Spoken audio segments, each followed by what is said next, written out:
মিনা এখন শাকসবজি আনতে বাজারের দিকে রওনা দিল। রাস্তায় একটা স্কুল পড়ল এবং কিছু লোক সেখানে দাঁড়িয়েছিল।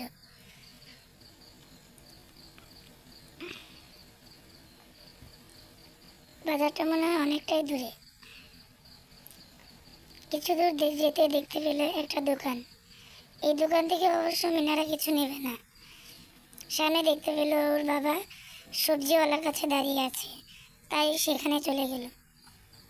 এখন মিনা সবজি নেবে। প্রথমে শাক নিয়ে নিল, তারপর লাউ এবং মিষ্টি কুমড়ো নিল। এখন মিনা তার বাবার সাইকেলে উঠে বসলো।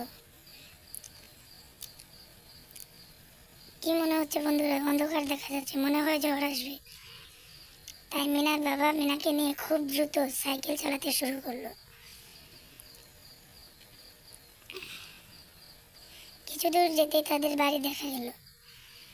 মিনা এবং মিনার বাবা সাইকেল নিয়ে বাড়িতে ঢুকে পড়ল। মিনা সাইকেল থেকে নেমে দাঁড়ালো। মিনার বাবা বাজারে ব্যাগ নিয়ে ঘরে ঢুকে পড়ল। এখন মিনা মিনাদের বাড়িতে যাবে। অনেকক্ষণ হলো তার মার কাছে যায় না। দেখতে পেল তার মা এবং রাজু বসে আছে। মিনাও তাদের কাছে গেল।